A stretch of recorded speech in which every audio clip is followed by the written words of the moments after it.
देख रहे हैं नेटवर्क 33 राजकुमार के साथ। नेटवर्क 33 में आज की कहानी में आगे बढ़ने से पहले अगर आपने हमारा चैनल अभी तक सब्सक्राइब नहीं किया है तो कर लें और साथ ही बेल आइकन को भी जरूर दबाएं। दोस्तों, अगर आपके पास भी ऐसी ही कोई कहानियां हैं तो हमारे साथ जरूर शेयर करें। हमारे इंस्टाग्राम आईडी पर इंस्टाग्राम आईडी है network_33, जिसका लिंक नीचे डिस्क्रिप्शन बॉक्स में दिया गया है। ऐसे ही और वीडियोस के लिए देखें इंडार। तो चलिए बढ़ते हैं आज की कहानी की ओर। मुझे ट्रेन में सीट तो मिल गई थी, मगर मैं एक जगह ठीक से बैठ नहीं सकता था क्योंकि मुझे डर था कि कहीं टीटी मुझे पकड़ ना ले। और क्या था कि मैं विदाउट टिकट ही ट्रैवल कर रहा था। मेरे पास उस वक्त खाने तक के लिए पैसे नहीं थे, तो ऐसे में ट्रेन की टिकट कहां से लेता भला। मगर मेरा घर जाना बहुत ही जरूरी था। अभी ट्रेन को खुले कुछ देर हुआ ही था कि टीटी साहब पधारे। जब मैंने टीटी की ओर देखा तो वो पहले ही 2 यात्रियों से बड़े ही बदतमीजी से पेश आ रहे थे, क्योंकि वो भी विदाउट टिकट ही थे। मैं टीटी से बचने के लिए दूसरी बोगी में चला गया, और जब वो उस बोगी में आया तो मैं उसके सामने से दूसरी बोगी में चला गया, और ये आंख मिचौली का काम यूं ही चलता रहा। वैसे तो मैं वॉशरूम में छुपने की फिराक में था, पर उस वक्त कोई वॉशरूम खाली ही नहीं मिल रहा था। मगर मैंने बचते बचाते काफी टाइम बिता दिया था। अब सिर्फ एक बार और चेकिंग होनी बाकी थी, वो भी रात में। तब तक मैं एक बोगी के गेट के पास जाकर आराम से बैठ गया। किसी तरह से दिन बीता और रात हो गई, और मुझे फिर से टीटी का डर सताने लगा। अब मुझे किसी तरह वो रात बितानी थी बस। मेरे को भूख तो लग ही रही थी, साथ ही थकावट भी काफी हो गई थी, जिसकी वजह से मेरी आंखें बार बार बंद हो रही थी। मगर मैं फिर भी किसी तरह से अपने आप को जगाए हुए था। तभी मुझे लगा कि टीटी साहब आ रहे हैं, तो मैं तुरंत ही वॉशरूम के अंदर घुसा और अंदर बैठ गया। काफी देर तक वॉशरूम में बैठे रहने के बाद जब मुझे लगा कि अब बला टल गई है, तो मैं बाहर निकला।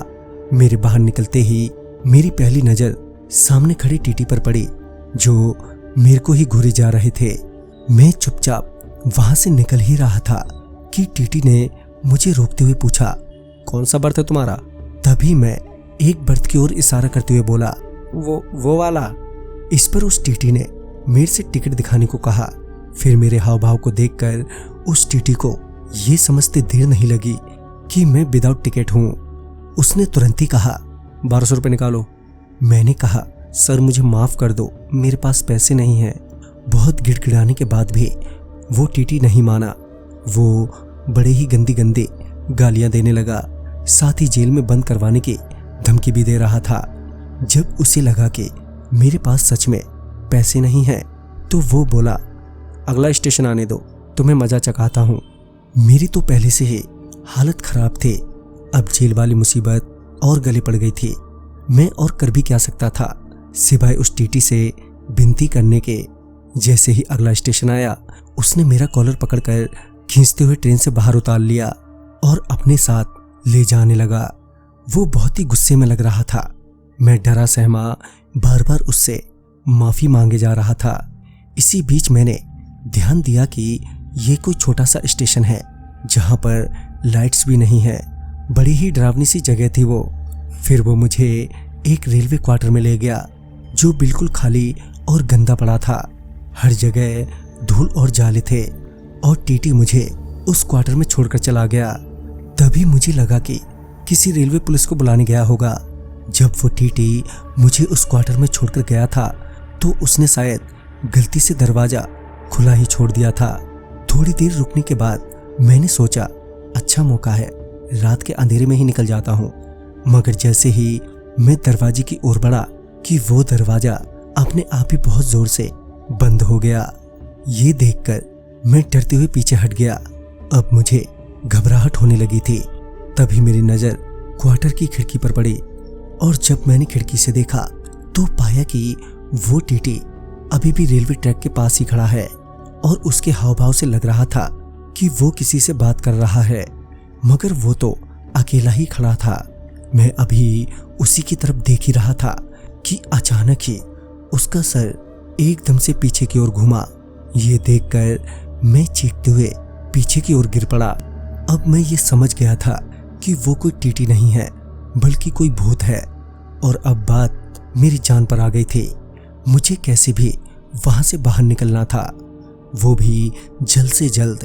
पहले तो मैं बहुत चीखा चिल्लाया इस उम्मीद में कि शायद कोई मेरी मदद के लिए आ जाए, मगर ऐसा कुछ भी नहीं हुआ।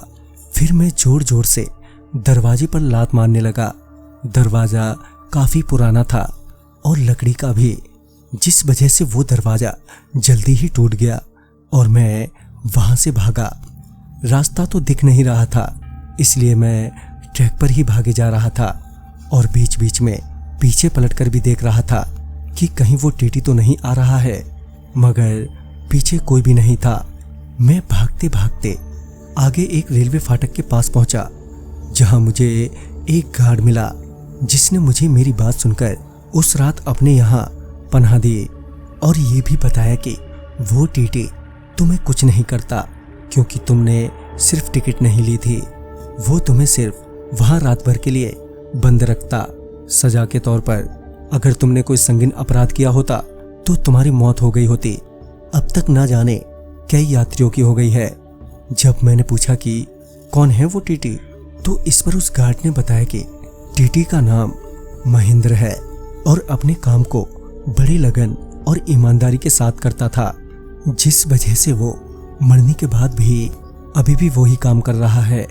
ऐसा देखा गया है कि जो लोग अपने काम को कुछ ज़्यादा ही पसंद करते हैं, वो लोग मरने के बाद भी वही काम करते हुए नजर आ जाते हैं।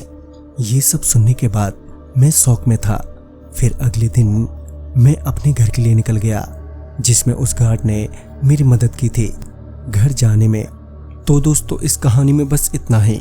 कहानी आपको पसंद आई हो तो लाइक शेयर करें और साथ ही हमें कमेंट बॉक्स में ज़रूर बताएं। तो मैं आपका दोस्त राजकुमार जल्द ही मिलूंगा आप ही की भेजी हुई एक नई कहानी के साथ। तब तक के लिए बाय एंड टेक केयर।